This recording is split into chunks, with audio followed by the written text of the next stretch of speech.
Some stories begin with a moment. This one begins with an attic, a dusty box, and a letter that was never sent.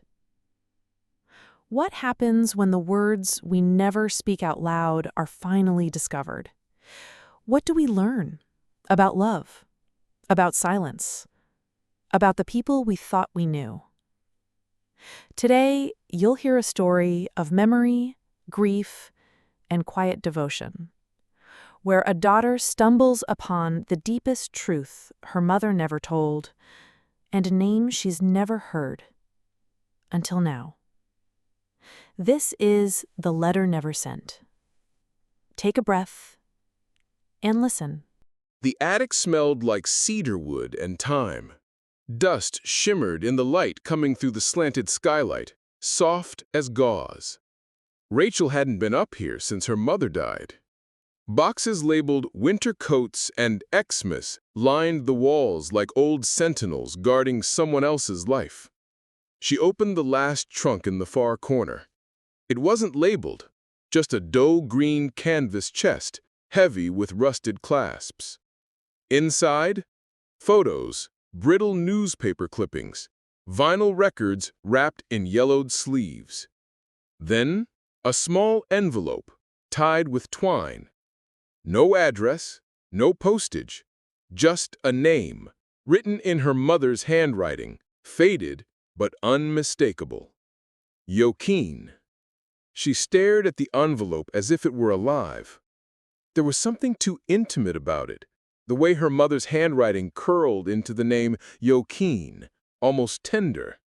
Not like the rushed grocery lists or the rigid signature at the bottom of school forms. This was different. This was personal. Rachel's fingers hovered over the string, a hesitation she didn't understand. It was just paper, ink, twine, and yet her chest tightened, not from fear, but from the weight of something unopened for too long. It felt like touching a scar you didn't know you had. She sat down on the cold floorboards, letter in hand, heart racing slowly, like a drum buried under earth. Her mother had hidden many things in silence, but never like this. For the first time in her life, Rachel felt like a stranger in her own bloodline. Rachel didn't breathe. For a second, the attic felt like it dipped backward in time. The paper crackled as she unfolded it, slow, hesitant, like peeling back the skin of something long buried. The handwriting was unmistakably her mother's, steady, slightly slanted, elegant in its restraint. Rachel had seen that same hand sign field trip forms and margin notes in her childhood books, but never like this. This felt exposed, naked. She read it once, then again, and sat there in silence, the letter trembling slightly in her hands, as if it still carried warmth from a memory too alive to fade. She didn't cry, not exactly, but something shifted in her, the way a photograph looks different once you know the story behind it. She looked up, eyes tracing the cobwebbed beams of the attic. Who was this man? Why had he never been mentioned? Not even once. Not a name in passing, not a sigh. Joaquin. The name echoed strangely in her mouth when she whispered it aloud. Foreign, but somehow soft. Weighted. Familiar in a way she couldn't explain. Rachel folded the letter carefully. No rush now. The story had waited decades. But she couldn't let it wait much longer.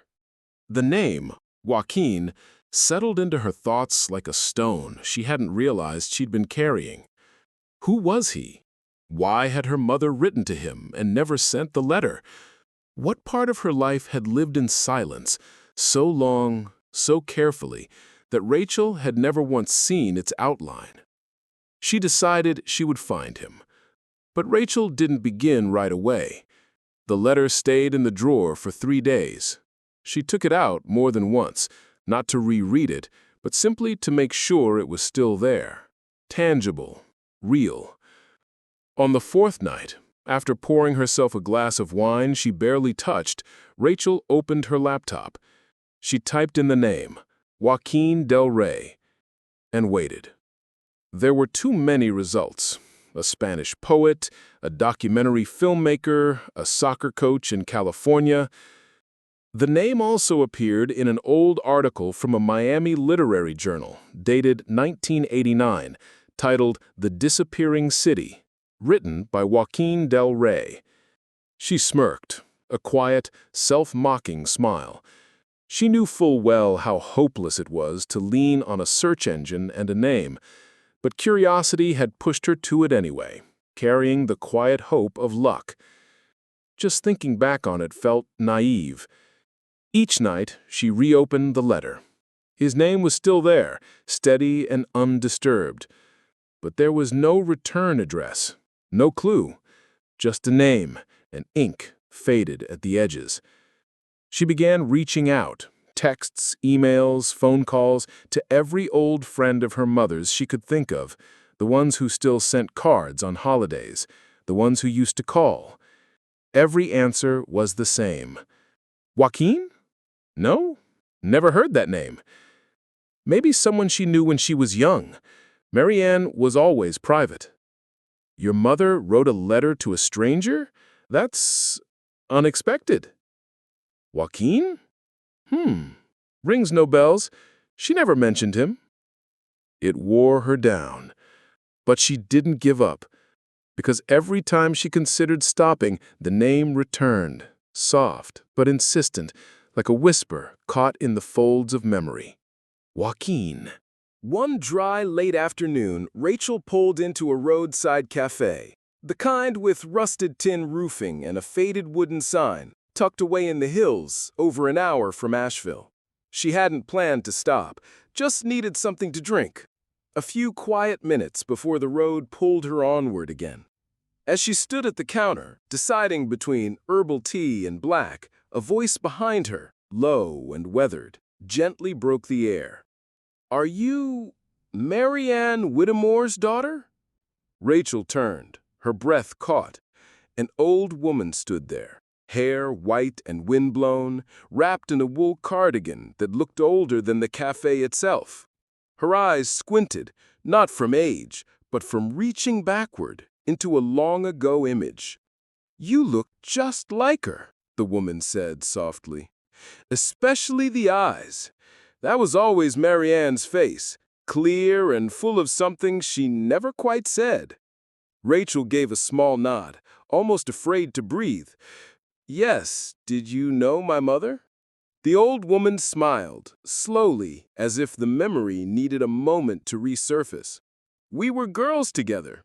College, rallies, long nights talking about books we pretended to understand. Marianne was bright, a little reckless, beautiful in that quiet way that sneaks up on you." Rachel looked down for a second, then back at the woman's eyes. She never talked much about her past, almost like she packed it up and sealed it shut. The woman gave a soft laugh. "That sounds like her. Marianne always carried silence like a second skin." There was a pause. The old woman leaned against the counter as if steadying herself, or steadying the memory. "I lost touch after 69. Life pulls people in different directions, you know? But I remember that last summer. She was seeing someone.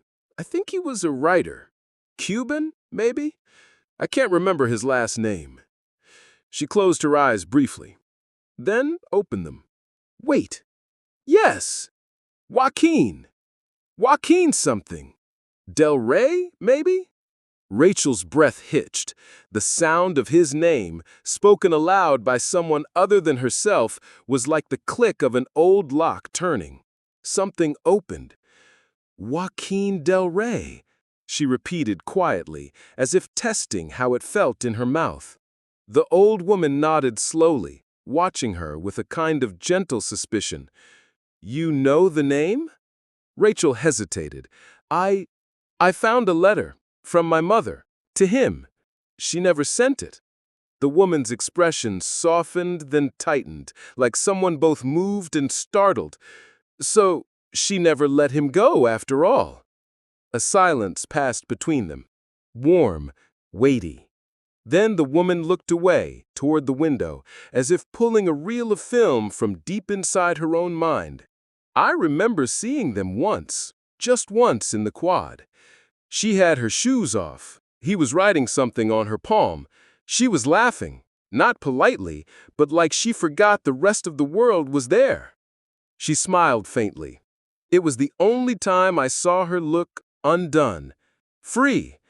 I think part of her was always trying to get back to that afternoon. Rachel leaned in just slightly, her voice almost hesitant. Do you know where he is now? Or where he was from? The woman shook her head with the slow sadness of someone long past knowing. No, I'm afraid I don't. I never even knew his last name for sure. Del Rey sounds familiar, but maybe I've just filled it in over time. Rachel nodded, hiding her disappointment behind a polite half-smile. That day in the quad, did she ever talk about him again after that? She thought for a moment. Only once. We were packing up our apartment senior year. She held a book, I think it was Neruda, and said, "He read this to me like it was ours." Then she put it at the bottom of a box and never mentioned him again. She looked at Rachel, eyes soft with something between sympathy and awe. I think your mother let very few people all the way in, but with him, she didn't even close the door. Rachel felt the weight of that. Thank you, she said. This helps more than you know. That night, Rachel returned home with the name still echoing in her chest. Joaquin Del Rey. Not just a shadow, not just ink. Someone who once wrote poems on her mother's palm and made her laugh like the world had vanished. She sat down at her desk and opened the drawer. The letter was there, exactly where she'd left it. But something had shifted. This time it felt heavier, or maybe just more alive. She unfolded it with slow fingers. She didn't read it right away. She just looked at the handwriting, her mother's, but not quite the same. Looser, braver, younger. Then she began to read. Not as a daughter looking for answers, but as a woman reaching for the shape of a love that once mattered enough to never be spoken aloud. Far from the mountain cafe, in a small apartment just outside Miami, a man sat alone in the quiet of early evening. The windows were open, the curtains barely moved. Somewhere in the distance, a dog barked once, then fell silent. Joaquin Del Rey closed the book he wasn't reading. He looked at his hands, not as they were now, but as he remembered them, younger, stained with ink, full of unfinished sentences. He hadn't written in years, not since the memoir, not since the chapter he couldn't finish. Sometimes he thought about her, not often, but when he did, it was always the same, a face he had stopped trying to remember, and a voice he had never managed to forget. He stood slowly, poured himself a glass of water, and stared at the sky turning dark. He had no idea. The woman he still remembered in silence had once written him a letter. Someone had found that letter, and now was quietly tracing the path back to him. That night, Rachel couldn't sleep. The woman's voice stayed with her. He was a writer, Cuban, I think. She got up and turned on her laptop. The name was already in her search history. Joaquin Del Rey. Rachel wasn't new to paper trails. She worked as a literary archivist at a university special collections library. The kind of place where old writers lingered in letters, scribbled thoughts, and half-forgotten files no one had touched in decades. She was used to finding people through addresses scribbled in the back of books, or tracing a poem to a faded postcard from 1962. Following the aftershadows of writers was what she did every day. But this time, it was personal. She scrolled through the old search results. There, the article she'd seen before. The Disappearing City, Miami, 1989. Author, Joaquin Del Rey. She hadn't paid much attention the first time. But now it aligned. Writer, Miami, Cuban-sounding name. She searched for more about the article. The journal had folded years ago, but a few old records remained. An editor's note led her to a mailing address. Not a home, but a small P.O. box once tied to a writing residency in Coral Gables, Florida. It was the only lead she had. Still, it might not be him. The next morning, she sat down to write. Dear Mr. Del Rey, I'm not sure if you're the Joaquin I'm looking for. If you are, if you once knew a woman named Marianne Whitmore, I hope this letter finds you gently. My name is Rachel. I'm her daughter. I recently found something she wrote to you a long time ago, something that was never sent. I've enclosed a copy. If you are the person this was meant for, and you're willing, I would be grateful to hear from you. You can write to me at the address below. She signed her name, added her return address, and slipped in the letter. The envelope felt fragile in her hands, like it carried not just paper, but breath. She didn't know if it would reach him, or if he was even still alive, but she mailed it anyway. The mail came late that day. Joaquin didn't check it right away. He rarely did. Most of what came was junk, flyers, credit offers, catalogs for things he never ordered. But just before dinner, he stepped outside. The heat had settled over the street like a blanket. A single cicada buzzed, then stopped. He opened the box. A few envelopes, and then one that made him pause. No logo, no company return address, just his name, handwritten. The handwriting was unfamiliar, young. He stood on the porch for a while, holding it, then went inside. At the kitchen table, he opened it carefully, not from fear, just something quieter. The paper was soft, folded twice. His eyes stopped at the first line. Dear Mr. Del Rey, I'm not sure if you're the Joaquin I'm looking for. If you are, if you once knew a woman named Marianne Whitmore, I hope this letter finds you gently. My name is Rachel. I'm her daughter. I recently found something she wrote to you a long time ago, something that was never sent. I've enclosed a copy. He didn't read it all at once, looked out the window, then back, then read it again, slower this time. When he reached the last line, he let the page rest in his lap. He unfolded the second sheet. The paper was older, yellowed at the edges.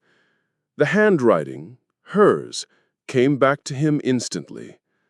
Not by memory, by feel. He read, Dear Joaquin, I don't know if you ever think of me, or if you've forgotten that summer entirely, but I never did.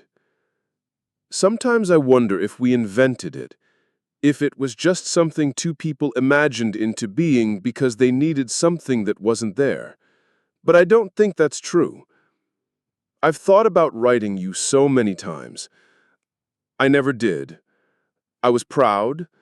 I was afraid. I was both. I wanted to tell you I kept the book you gave me. I still read from it sometimes. You underlined a line on page 73. We loved with a love that was more than love. I didn't understand it then. I think I might now. I don't expect you to write back. I don't expect anything.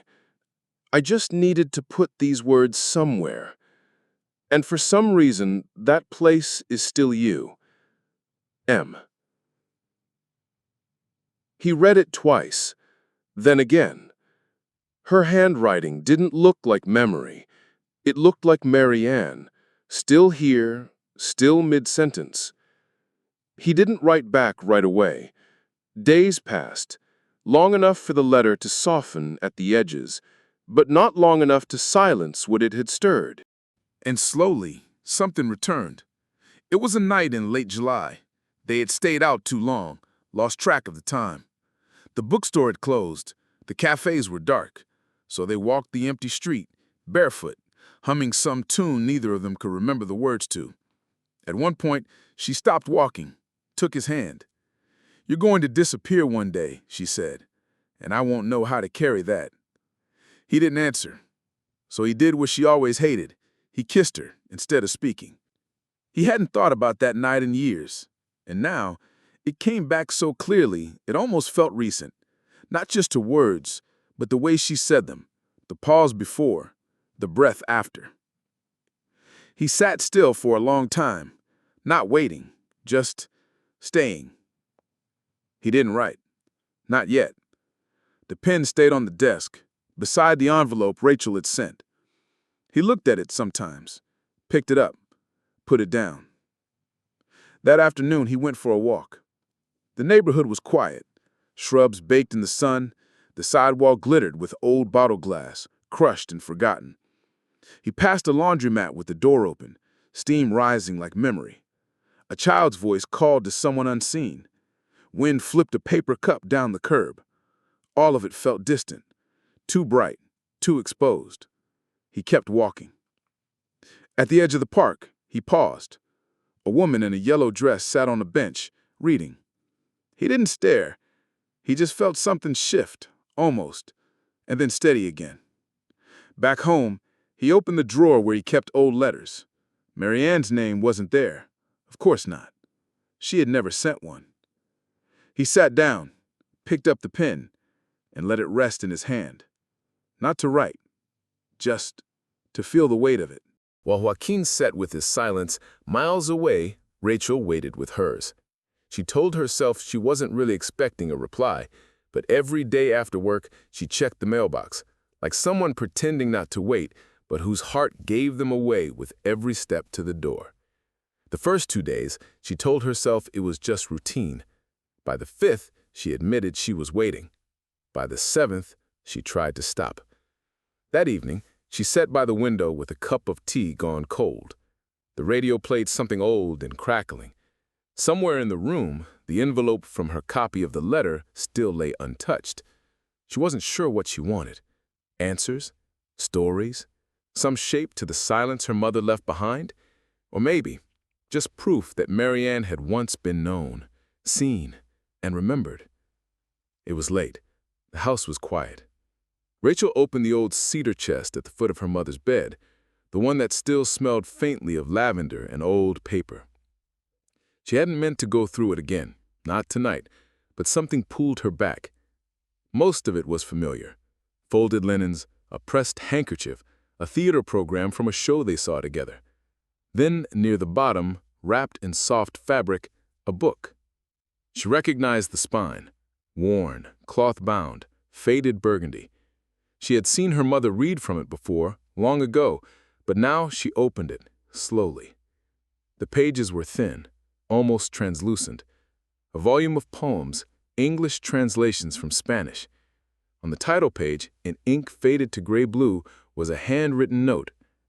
Para Marianne, for the summer that was too short, and the words we never finished. Joaquin. She traced the signature with her finger. There was no doubt. This was the book. She turned to page 73. A line was underlined. We loved with a love that was more than love. Rachel closed the book for a moment, breathing through something she couldn't name. When she opened it again, a thin photograph slipped out. A small, black and white print, the kind taken by film in the 60s. A woman, her mother, much younger, stood beside a man Rachel didn't know. He was slightly turned away, smiling like he wasn't used to it.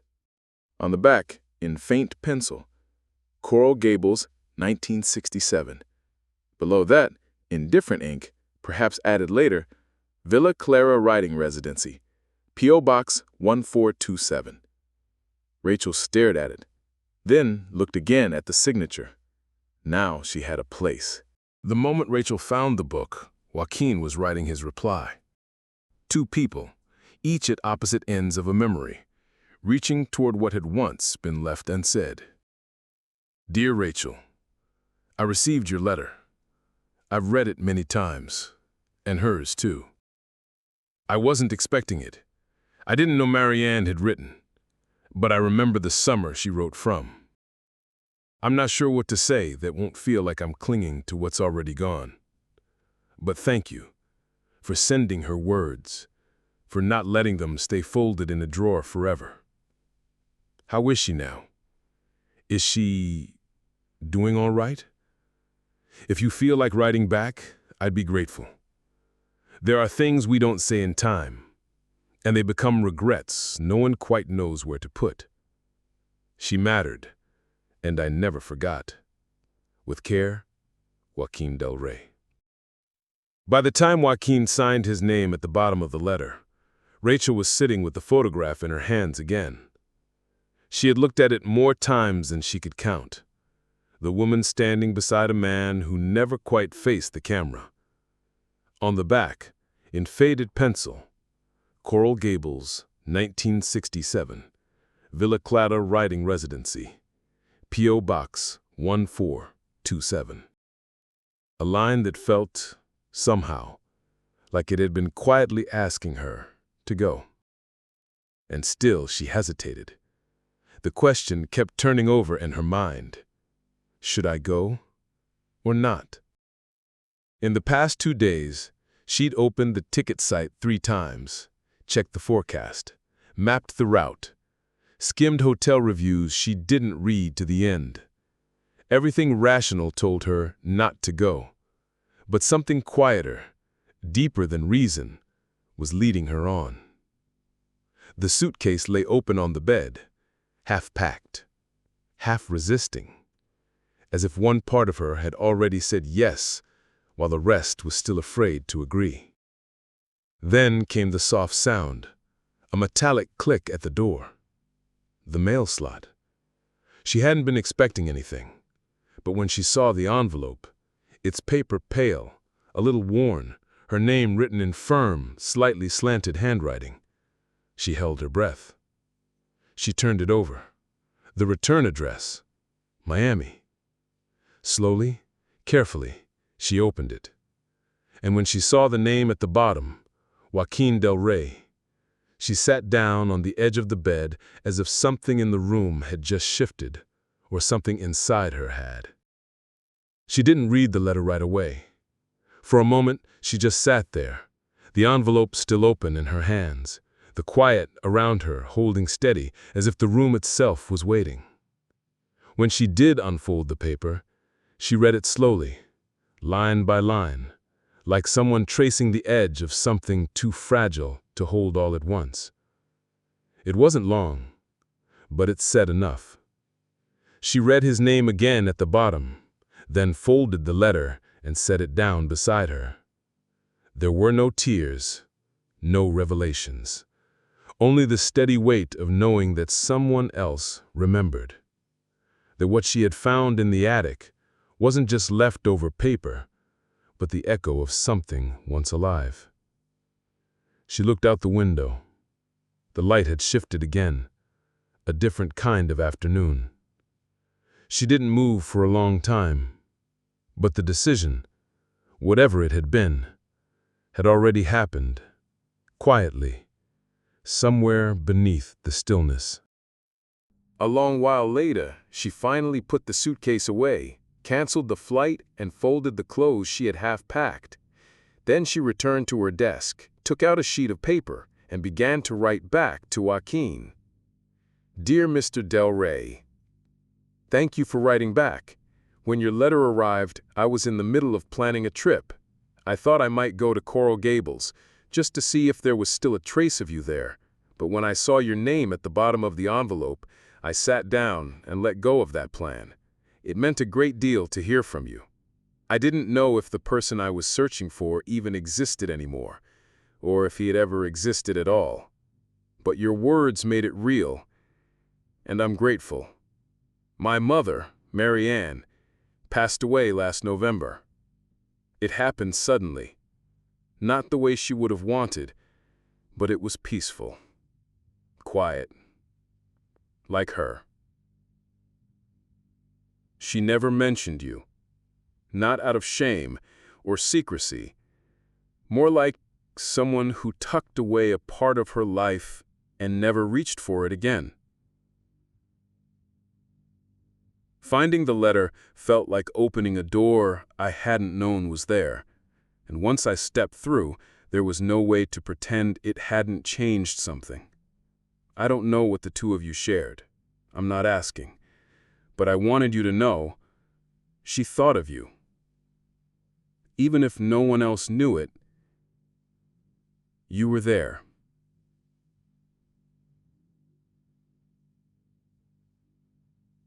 Somewhere in the quiet.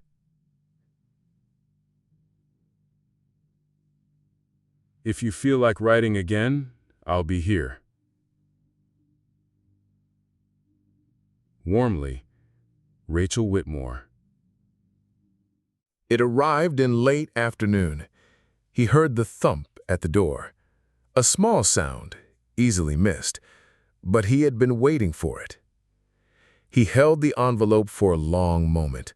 His hands trembled, but he didn't open it. Instead, he made tea, fed the cat, washed a dish that didn't need washing, then sat down at the kitchen table, the envelope resting in front of him like a question. His name was written in the same careful hand, firm, a little slanted. He turned it over, saw her name again. He opened it slowly. The first line was simple, just, "Thank you for writing back." That alone made something stir in him. By the time he reached the words, "My mother, Marianne, passed away last November," he stopped, as if the sentence had reached out and taken something from him. His breath caught. He set the paper down, not carefully, but blindly, like someone who had just realized the air in the room had changed. He didn't cry, didn't move, but everything inside him recoiled, not from surprise, but from the quiet finality of it, of knowing. It had been raining that day. Not hard, just the kind of rain that blurred the windows and softened the streets. They were sitting on the back steps of a rented house near Little Havana. Her shoes were off. She was running her finger along the rim of a chipped mug. "I don't think I belong here," she said. Not to him, just to the air. He didn't answer right away. He watched her pull her knees to her chest, wrap her arms around them, like someone trying to stay small in a world too big. The rain fell on the palms, slow, warm, forgiving. After a while, he said, "You make it belong to you, then." She didn't reply, but she leaned her head against his shoulder, and that was answer enough. Later that night, she fell asleep on the couch, one hand still curled near her face, as if she were holding a thought too fragile to finish. He didn't wake her. He just watched and listened to the rain, still falling, as if time hadn't moved. Another memory rose, as if uninvited. A morning, cool light slipping through the shutters, the clink of a spoon against ceramic. She was making coffee, wearing one of his shirts, sleeves too long, her hair a soft mess from sleep. There was music playing low in the next room, old jazz, maybe Chet Baker. She hummed along, not in tune, but without apology. He had leaned against the doorframe, watching her pour the coffee slowly, then pause just a second too long, as if she'd wandered off inside herself. He asked, "Where'd you just go?" She didn't turn around, just smiled to herself and said, "Nothing I can explain out loud." And that was Marianne, always 2 layers deep, the moment and the silence beneath it. But memory is greedy. One echo stirs another, and soon he was elsewhere again, with her. But memory is greedy. One echo stirs another, and soon he was elsewhere again, with her. It was the last time he saw her. Not that they said goodbye. They never used words like that. She had come by with a book she thought he'd like, a second-hand edition, spine cracked, pages underlined by someone else. She handed it to him without looking directly at his face, just said, "You'll like this one." They talked for a while, about nothing, about the heat, a neighbor's new dog, a jazz singer neither of them could remember the name of. When she stood to leave, she reached for the doorknob, then let her hand fall to her side, just for a moment, as if caught in a decision already made. He didn't know it would be the last time, but something in the way she smiled, the softness of it, the weight behind it, felt like a door gently closing. He wanted to call after her, but the moment passed, and then it was too late to name it. The book stayed with him. Years later, he would still reach for it on days when the silence felt heavier than usual. Not to read, just to hold something she had once touched. When the memory faded, he stayed there a while, in the quiet, with the rain now only imagined. Then, slowly, he stood, walked to the back room, opened the cabinet, reached for the book, the one with the cracked spine and faint penciled lines in the margins. He sat at the table, placed it gently before him, and laid his hand over the cover.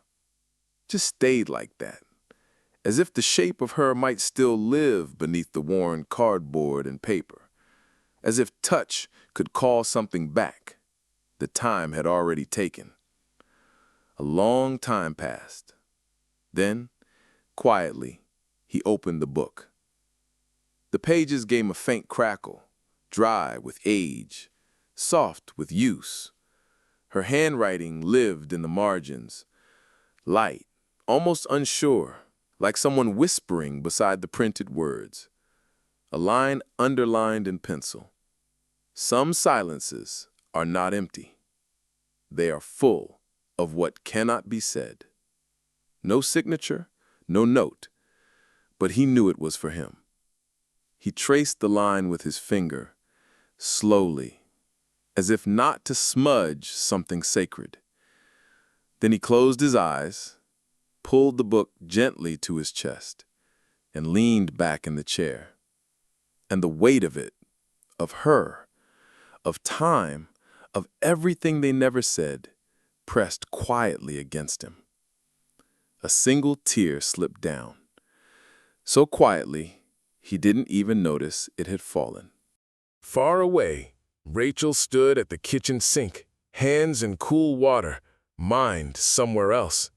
She had opened no letters, written none, but something in her, a stillness, a waiting, had changed shape. The book was still on her desk, the photo tucked inside. She hadn't touched it in days, not because she'd forgotten, but because she hadn't quite known what to feel next. She wasn't looking for anything in particular. The afternoon had gone still, the kind of quiet that made her restless, so she went to the attic with the mind to organize things she wouldn't really touch. Boxes, old scarves, a broken frame, a stack of yellowing papers tied with string. She lifted one box she didn't recognize. It was plain, light, sealed with just one strip of tape. Inside, a shawl she remembered her mother wearing on colder days, a hairpin, a postcard from someone named Clara, and at the bottom, a small, cloth-bound book. No title, no decoration, just her mother's handwriting on the inside cover. M. Whitmore. Private. Rachel sat down on the attic floor, the book resting quietly in her hands. She hadn't known her mother kept a journal, or that she would find it today. Elsewhere, as the light slanted lower across old wood and books, Joaquin sat still, the letter unopened beside him. The silence had changed, not heavier, just quieter in a different way, like something that had stopped echoing. He picked up Rachel's letter again, read what he hadn't before, quietly, twice. When he finished, he turned to his desk, took a fresh sheet of paper. His handwriting came slower these days, but the words came steady. Dear Rachel, thank you for telling me. I don't know what to say yet, only that I'm grateful you reached out. If it's all right with you, I'd like to come. A few days from now. Nothing expected, just to pay my respects. Yours, Joaquin Del Rey. He folded the letter, sealed the envelope, and set it near the door. Then sat back down and looked at nothing in particular for a long while. While Joaquin's letter waited by the door, on this side of things, Rachel sat cross-legged on the attic floor, the journal in her lap. She hadn't meant to open it that night, but the stillness in the house, and something quieter inside her, asked for it. The first page creaked a little as it turned, then another. She read slowly, then slower.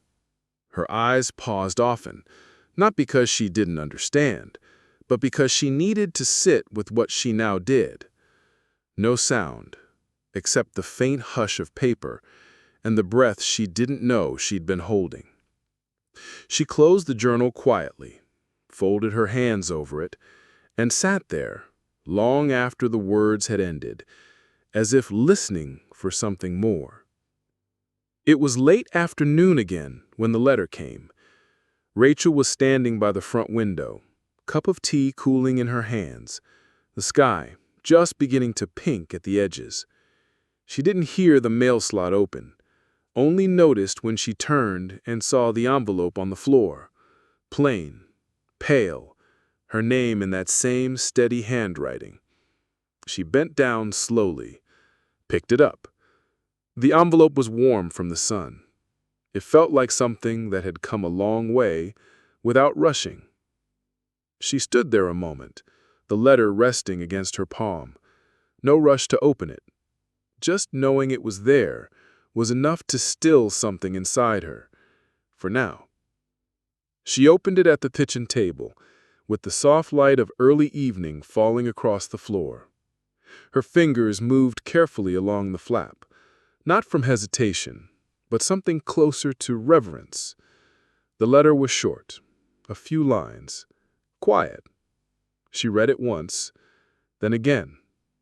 Her eyes didn't fill, not exactly, but something behind them shifted, like breath drawn in and held. She folded the paper slowly, set it beside her tea, then sat there, hands resting on the table, a small stillness building in her chest. Not sorrow, not relief, just the feeling of something beginning. The morning he chose to go, he didn't rush. He folded one shirt, then another, pressed the edges just enough to feel like it mattered. A book went into the bag, not to read, but because it had traveled with him once before. He paused once, hand resting on the doorway of his study, as if asking the room to stay behind. Then he picked up his coat, locked the door, and stepped out into light. He took the earlier bus. Not many people on it. A few scattered travelers with headphones, books. Quiet. Joaquin sat by the window. The road unrolled slowly. Familiar trees. The flat light of late morning. Everything looked the same and older. He didn't read, didn't sleep, just watched. A water tower passed, a name he hadn't seen in decades. His reflection drifted across the glass like someone he used to know. He pressed a hand to the window once, not hard, just enough to remind himself he was still here. The cab slowed in front of a small house, quiet under the shade of a tree that had outgrown its yard. Joaquin stepped out slowly, letter still in his coat pocket, creased at the corners from being read more than once. He checked the number, twice, then walked up the short path, hands not quite steady. He didn't have to knock. The door opened as he reached it. Rachel stood there, as if she'd known exactly when he would come. For a second, neither spoke. Then Rachel asked, just above a whisper, "Are you?" He nodded once. Joaquin del Rey. She held his gaze, then stepped back slightly and said, "Would you like to come in?" The door closed behind him with a soft click. Rachel didn't speak. She only nodded toward the hallway, and he followed, not quickly, not slowly, just with the kind of pace you take when returning to a place you've never been. The house smelled faintly of tea, books, something floral that lingered in the walls. He paused near the bookshelf, tilted his head at the spines, some old, worn, some newer, untouched. Then the piano, its lid shut, dust just beginning to gather. He didn't play anymore, but his hand hovered there for a second, as if memory might still be inside the keys. He moved to the window, the curtain light against his wrist, the sun catching dust in the air, and for a moment, he could almost see her walking across this very floor. But there was only silence, and Rachel, watching without interrupting. He turned to her, his voice quiet. "She lived here." Rachel nodded. She did. They sat in the kitchen, the same table where Rachel had read his letter. She poured tea, silent gesture, no need to ask how he took it. Joaquin held the cup for a moment before drinking. "I still don't know what to say," he said softly. Rachel looked down at her hands. "I don't think there's anything you're supposed to." A small smile passed between them, not from comfort, from recognition. Joaquin glanced toward the hallway again. "She used to hum, didn't she, while cooking?" Rachel nodded. "All the time, sometimes when she didn't even realize it." He breathed in like memory. "You sound like her when you say that." Rachel's eyes lifted, not surprised, not smiling, just quiet. "I don't know if I'm more like her than I thought, or if I'm just starting to understand her differently." Joaquin nodded. "That happens." The light shifted across the table. Neither rushed to fill the silence. The silence had just settled again when Joaquin spoke. "Where is she now?" Rachel didn't answer right away. She looked past him, to the window, as if remembering how the day had looked when it happened. "There's a cemetery just outside town," she said. "Small, quiet. She wanted it that way." Joaquin nodded slowly. Something passed across his face. Not grief, but a kind of pause that grief leaves behind. "Would it be all right if I went?" he asked. Rachel looked at him, then nodded. "You can. You can go today if you want." Joaquin held her gaze and for a moment said nothing. Then simply, "I think I need to." The cemetery was small, tucked between low hills, half shadowed by trees that leaned in close, as if keeping quiet. Joaquin walked slowly between the stones. The gravel gave gently under his steps. He carried a bouquet of lilies, white, simple. She had liked them once, he remembered. When he found her name, he didn't kneel right away, just stood, read the letters as if they might change if he blinked. Then he crouched, placed the flowers down carefully, not at the center, but just off to the side, the way she used to set things when she didn't want to draw attention. His hand stayed there a long time, pressed lightly to the stone. He didn't cry, didn't speak, but something inside him quietly broke open and didn't rush to close again. A long while passed. The wind moved through the branches, soft and aimless, like someone pacing without urgency.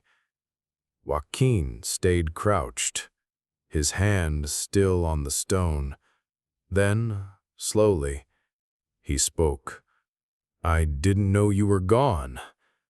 his voice barely lifted above the breeze. "I only found out because of the letter. Your daughter, Rachel, she wrote to me." A pause.